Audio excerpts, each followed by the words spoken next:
오늘 우리에게 주신 하나님의 말씀은 사무엘상 12장 22절 말씀입니다. 사무엘상 12장 22절 말씀, 하나님의 말씀 받들어 읽겠습니다. 여호와께서는 너희를 자기 백성으로 삼으신 것을 기뻐하셨으므로 여호와께서는 그의 그 크신 이름을 위해서라도 자기 백성을 버리지 아니하실 것이요. 이는 하나님의 말씀입니다. 네, 오늘은 여전히 나의 기쁨이라는 제목으로 말씀을 나누고자 합니다.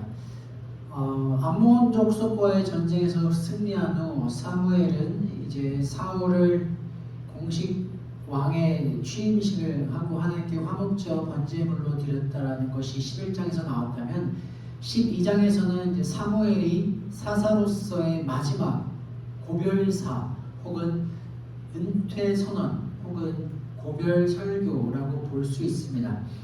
이는 단순히 사무엘이 사사로서 은퇴하는 것이 아니라 사사 시대가 이제 마무리되고 이제 본격적인 왕정 시대로 들어가고 있는 그 전환점이 바로 이 사무엘상 12장입니다. 하나님의 성전에서 자란 유년기, 그리고 하나님의 말씀이 희귀해졌을 때 하나님의 말씀을 선포하고 블레셋과의 전쟁에서 승리를 일으켰던 장년기, 그리고 이제 왕을 세우고 기름을 붓고 이제 그 왕에게 모든 권한을 넘겨주는 이 노년기를 지내왔던 사무엘의 삶은 참 우여곡절이 많았습니다. 자신을 아들처럼 키워줬던 엘리 가문의 멸망, 몰락을 보면서 마음으로 안타까워했고, 또한 이스라엘 백성이 하나님의 언약궤를 우상처럼 여겼다가 블레셋 사람들에게 진멸당하는 모습을 보면서 참 속상하기도 했을 겁니다. 또한 하나님의 이렇게 이제까지 이끌어주시고 도와주셨음에도 불구하고 다른 나라들처럼 잘 먹고 잘 살기 위해서 하나님을 버리고 왕을 세워달라고 하는 모습을 보면서 내가 이제까지 말씀을 어떻게 전했는데 저들이 이 정도밖에 안 되나 하는 자신의 삶에 대한 허무함과 속상함도 있었을 겁니다. 또한 반대로 하나님께서 이들의 무례한 요구를 응답하사 왕을 세워주시는데 기름 부으신 이 사울을 이 세상 사람들 앞에서 어떻게 뽑아가시는가를 보여주는 그 제비뽑기 과정을 보면서 역시 하나님은 살아계시는구나 라는 환희를 느꼈을 수도 있습니다.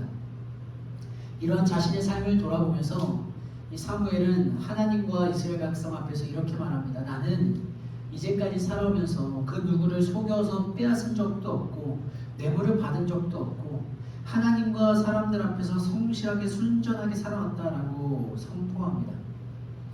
그런데 이 속여서 남의 것을 빼앗았다라는 이 행위는 사실 엘리의 두 아들이 했던 행위이고, 뇌물을 받았던 행위는 사무엘 그 자신의 아들들이 했던 행위이지만, 그럼에도 불구하고 사무엘 본인은 하나님 앞에서 부정한 일을 저지른 적이 없다라고 이야기합니다. 근데 사실 실제로 사무엘은 다른 사람의 것을 속여 빼앗거나 이 뇌물을 받거나 혹은 다른 사람들을 자신의 위치와 지위와 능력과 권위를 사용해서 분리하려 하지 않았습니다. 많은 사람들이 사무엘을 지지했고 인정해 주었고, 사무엘이 하나님의 말씀을 대언하고 선포하는 그 역할로서 정치적 종교적 지도자의 위치에 있었음에도 불구하고 사무엘은 단 한순간도 하나님보다 앞서지 않았고 하나님의 말씀을 외면하지 않았고 온전히 하나님의 말씀을 듣고 순종했던 사람이 바로 사무엘입니다. 그래서인지 자신의 삶을 하나님과 이스라엘 백성 앞에서 부정한 일을 저지른 적이 없다라고 선포했고, 그렇게 살아왔기에 이스라엘 백성들도 사무엘의 인생에 대해서 인정을 해줍니다.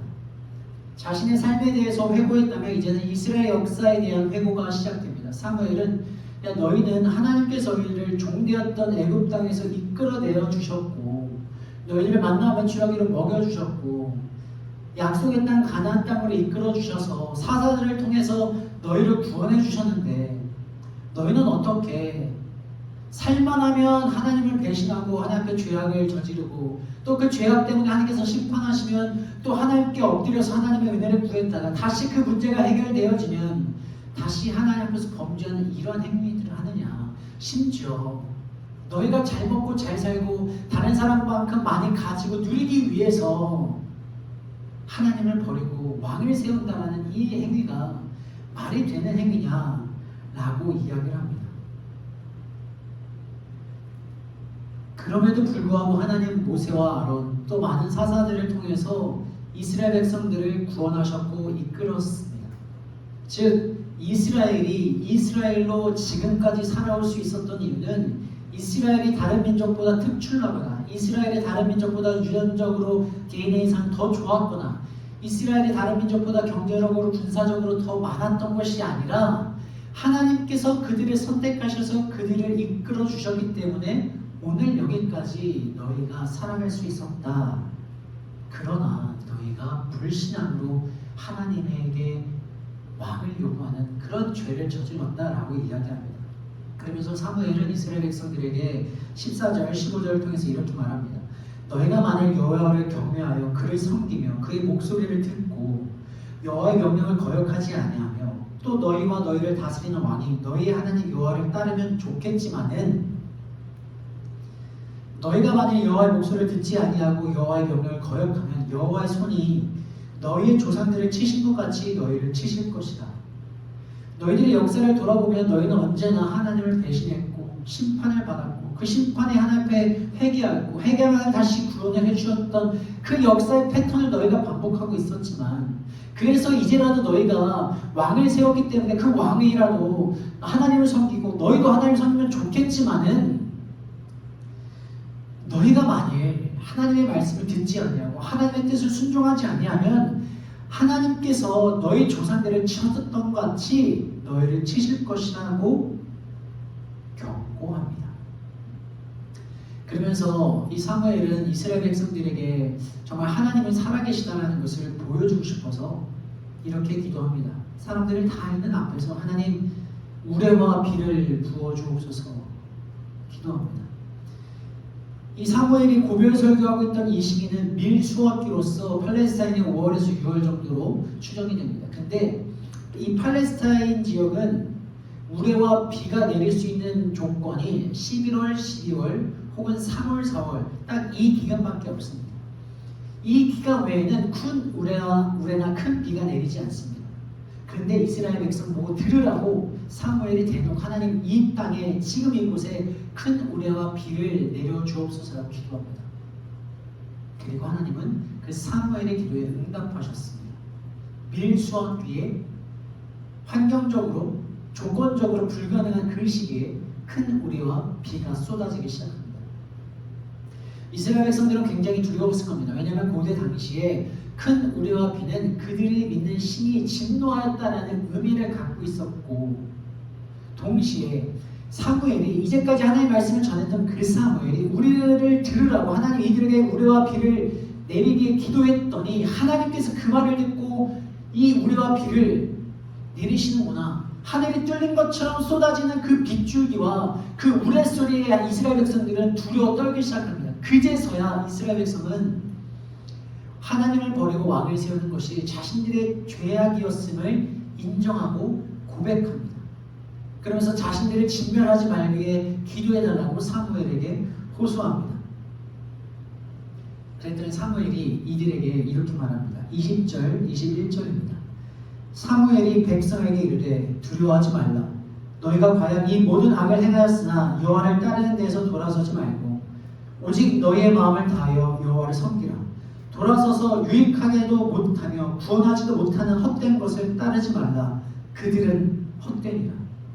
공포에 휩싸여서 죽음을 앞두에 있는 이 온몸이 떨고 있는 이 이스라엘 백성을 향해서 두려워하지 마, 걱정하지 마. 내가 하나님 앞에 큰 우레와 비를 구한 것은 너희의 죄를 심판하고 정죄함으로써 너희를 진멸하기 위해서가 아니라 이 세상을 이끌어 가시고 너희의 삶을 인도하셨던 분이 여전히 살아계신 하나님을 너희가 피부로 느끼길 위해서야 라며 그들을 위로합니다. 그러면서 사무엘은 이스라엘 백성의 두 가지 권고와 두 가지 약속을 합니다. 첫째는 너희의 마음을 돌이켜라. 하나님을 섬겨라. 두 번째는 너희를 유익하기도 못하고 구원하지도 못할 우상을 버려라. 이것을 부탁합니다. 그리고 사무엘은 동시에 두 가지를 약속합니다. 내가 너를 위하여 기도하기를 쉬는 죄를 절대로 범하지 않겠다. 두 번째, 나는 너희에게 선하고 의로운 길을 가르치겠다. 여러분, 이스라엘을 향한 이 사무엘의 진심이 느껴지십니까? 너희가 정말 많은 잘못을 했고 하나님 앞에 죄를 저질렀고 그 죄로 인한 심판이 너희에게 임했을 때 너희는 언제나 하나님을 언제 그랬냐는 다시 하나님을 찾았고 구했고 너희들의 삶이 다시 좋아지면 언제 그랬냐는 다시 하나님을 버렸던 이 삶의 패턴, 그리고 너희가 잘 먹고 잘 살기 위해서 너희들의 욕구를 해결하기 위해서 이 세상의 물질을, 이 세상의 돈을, 이 세상의 권력을, 이 세상의 지위를 추구했던 그 우상들을 다 내려놔. 이제는 하나님만을 섬겨야 돼. 이제는 하나님에게 마음을 정할 때야.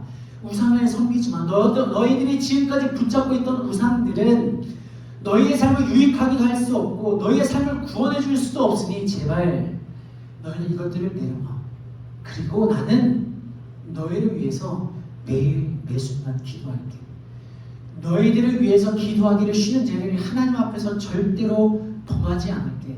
그리고 너희가 하나님의 백성답게 그리스도인답게 하나님의 자녀답게 살아갈 수 있도록 내가 죽을 때까지 선하고 의로운 길을 너희에게 가르쳐 줄게 라면서 이스라엘 백성들을 위로합니다.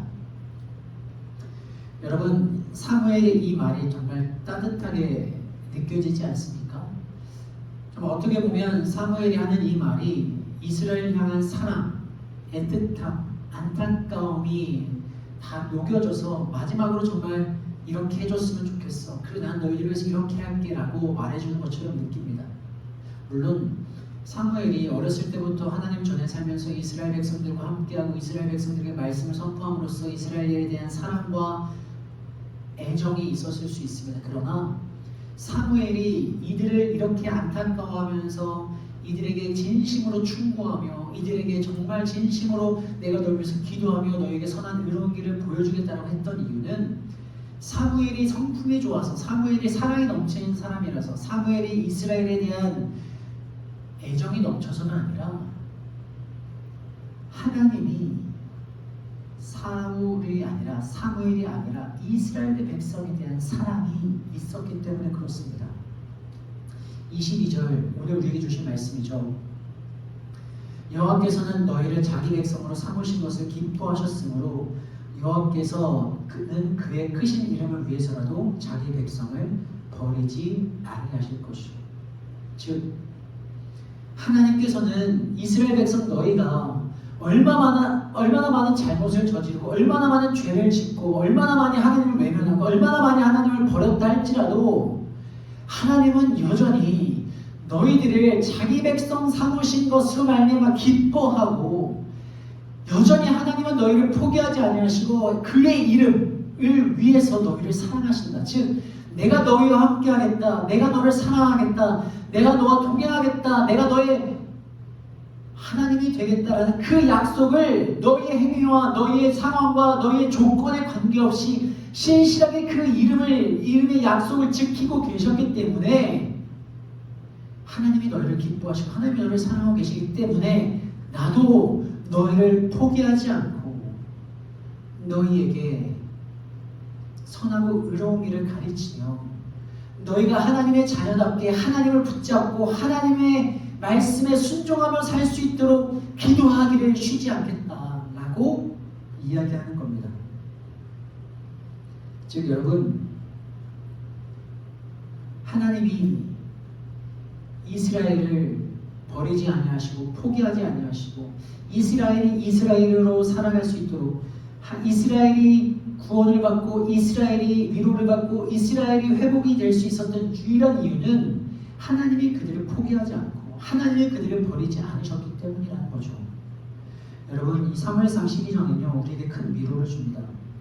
사무엘이 말했던 것처럼 그리고 우리가 익히 알고 있었던 것처럼 이스라엘은 내세울 것 하나 없는 종족입니다. 종이었던 종족이죠. 부족 민족입니다. 그렇다고 그들이 다른 나라들보다 강대하지도 않았고 경제력이 뛰어나지도 않았습니다. 그렇다고 하나님에 대한 온전한 믿음을 갖고 있지도 않았습니다.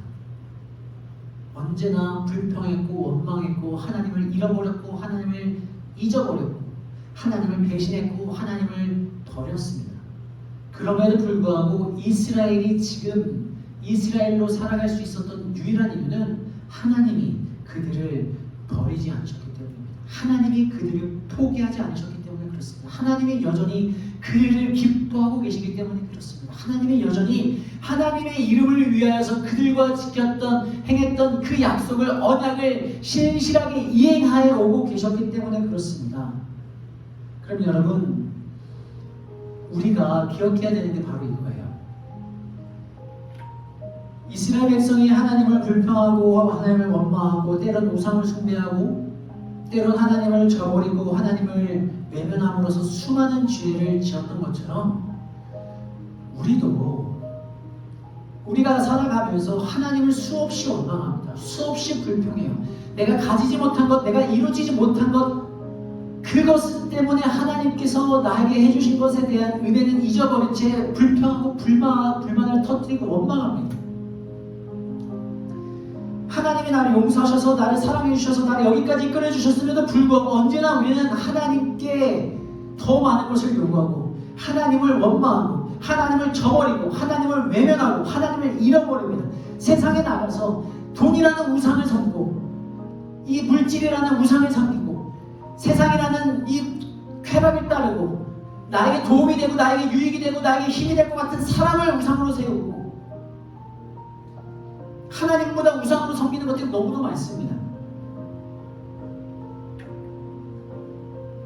우리가 그리스도인 척 살아가지만 거룩한 척 살아가지만 신실한 척 살아가지만 우리는 우리들의 실체를 너무도 잘 알아요. 연약하고 실수하고 실패하고 낙심하고 절망하고 시기하고 미워하고 용서하지 못하고 분노하고 혐오하고 편가르고 뒷담화하고. 그러나 여러분 우리가 아직 여전히 오늘 예수 그리스도를 하나님을 아버지라고 부를 수 있는 이유는 우리가 순결해서 우리의 믿음이 좋아서 우리가 어떤 것을 대단한 것을 이뤄내서가 아니라 하나님이 여전히 나를 기뻐하고 계시기 때문에 그렇습니다. 하나님이 여전히 나를 포기하지 않고 계시기 때문에 그렇습니다. 하나님이 여전히 나를 사랑하고 계시기 때문에 그렇습니다. 내가 어떠한 모습이든지 어떠한 삶이든지 어떠한 사람이든지 어떠한 삶을 살아왔든지 너는 여전히 나의 기쁨이다 라고 말씀하세요. 여러분 저희 어머니 핸드폰에 제가 나의 기쁨 둘째 아들이라고 저장이 되어 있습니다. 나의 기쁨 둘째 아들이라고 저장되어 있지만 사실 저는 그렇게 효자가 아니에요. 엄마의 마음을 찢어놓는 말도 많이 했고 엄마를 참 많이 실망시키기도 했습니다. 엄마의 걱정이었고 때론 엄마의 눈에서 눈물이 나게 했던 참 못난 아들입니다. 그래서 부모님을 보면 여전히 마음이 아파요. 죄송해요. 그런데 제가 어떻게 느끼는 거에 관계없이 어머니는 언제나 저에게 이렇게 말합니다. 너는 내 기쁨이야. 너는 내 기쁨이야. 너로 인해서 내가 너무 기뻐. 여러분 아들을 향한 이 어머니의 사랑이 이렇게 위대한데 우리를 향한 하나님의 사랑은 어떻게 비교할 수 있겠습니까? 여러분이 어떠한 삶을 살든 어떠한 삶을 살았든 어떠한 실수를 했든 어떠한 죄를 지었든 지금 어떠한 모습이든 지금 어떠한 죄 가운데 빠져있든 하나님은 여전히 여러분으로 인해서 기뻐하십니다. 하나님은 여전히 여러분을 포기하지 않으시고 여러분을 놓지 않고 계십니다. 하나님은 여전히 여러분을 사랑하고 계세요. 그러면 우리는 이제 어떻게 살아가야 될까요? 사무엘은 오늘 이렇게 이야기합니다. 우리에게 이제 너희 마음을 돌이켜서 하나님을 섬기자. 너를 유익하게도 못하는, 너를 구원해주지 못하는 돈이라는 우상, 사람이라는 우상, 물질이라는 우상, 권력이라는 우상, 내 마음 가운데 더 좋아 보이고 더 능력 있어 보이고 더 화려해 보이는 그 우상들을 다 내려놓고 하나님께 마음을 정하자 라고 우리에게 부탁 권면하고 있습니다. 그렇습니다. 여러분, 하나님 우리를 사랑하십니다. 내 모습이 어떻든, 내 삶이 어떻든, 내 성격이 어떻든, 내 성품이 어떻든, 내가 이제까지 살아온 길이 어떻든, 앞으로 살아갈 길이 어떻든 하나님은 여전히 여러분을 사랑하십니다. 여전히 여러분은 하나님의 기쁨입니다. 이것은 변하지 않습니다. 그렇기에 우리는 이제는 하나님께 돌아갈 때입니다. 우리들이 하나님보다 사랑했던, 의지했던 모든 우상들 한번 내려놓고 하나님을 붙잡을 때입니다. 이제 세상 가운데 있는 기준과 내 가치관에 흔들리지 말고 하나님을 신뢰할 때입니다. 그렇게 우리가 하나님을 신뢰하고 하나님의 말씀에 붙들려서 하나님께 마음을 정해서 우리가 나아간다면 하나님이 우리의 삶을 더 귀하게, 더 풍족하게, 또 다른 사람 위로하는 삶으로 이끌어 가실 줄로 믿습니다. 우리 함께 기도하겠습니다. 하나님 아버지 감사합니다. 하나님, 내 모습이 어떠하든지 나의 삶이 어떠하든지 나를 여전히 사랑해 주셔서, 여전히 나를 포기하지 않고 계셔서, 여전히 나를 기뻐함으로 바라봐 주셔서 감사합니다. 하나님, 이제 우리가 하나님의 이 조건 없는 무한한 사랑을 받았으니 사랑받은 자로서, 은혜 입은 자로서 우리들의 마음을 하나님께 올려드리는 그런 삶이 되게 하여 주옵소서. 흔들리고 낙심하고 지치고 포기하고 싶을 때 하나님을 생각하여 하나님께 뜻을 정하고 마음을 정하여 걸어갈 수 있는 우리들의 삶이 되게 하여 주옵소서. 참 감사합니다. 자격 없지만, 염치 없지만 나를 사녀 삼아 주시고 나와 동행하시고 나를 사랑해 주시고 나를 기뻐해 주셔서 감사합니다.